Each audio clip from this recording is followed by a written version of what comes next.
Je me trouve en compagnie de Marcel Berthola, directeur technique national de la boxe. Bonsoir Marcel, une affiche rêvée.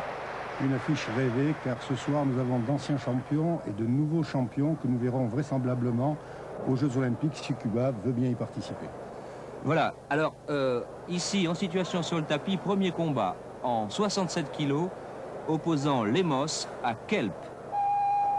C'est parti. Le Cubain est à gauche de votre écran, l'Américain, culotte bleue, foncé à droite.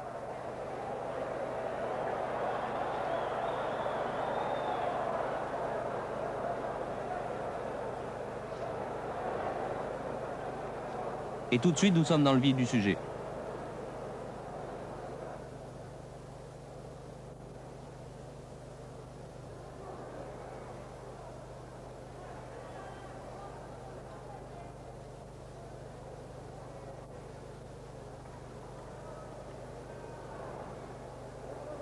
Les jabs du gauche du Cubain passent assez facilement dans la garde de l'Américain.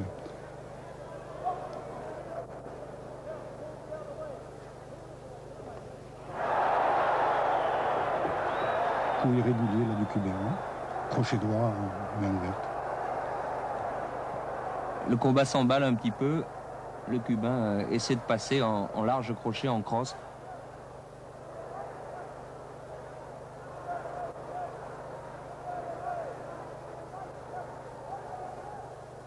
Ce Lemos, vraisemblablement, va donner un peu l'idée de ce qu'est la boxe cubaine, c'est-à-dire une grande agressivité et une très grande assurance dans la prise de distance et dans le cadrage de l'adversaire.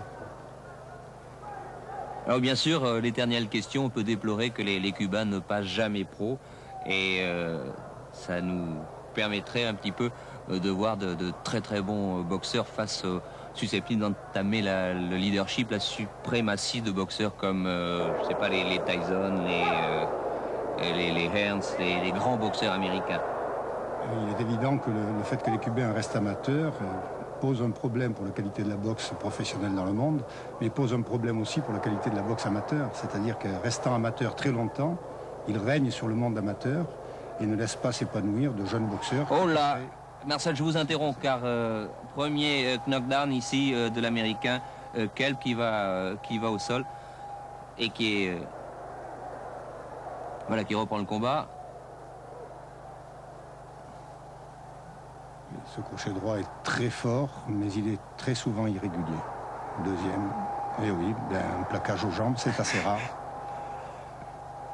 Enfin déjà, nette supériorité de Cuba lors de ce premier combat de la soirée.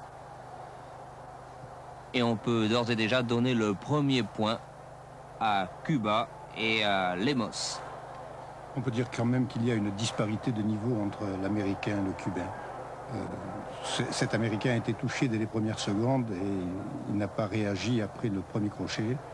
Je crois que les Américains, s'ils n'ont que des boxeurs de cette qualité, vont avoir de grosses difficultés pour présenter une belle équipe.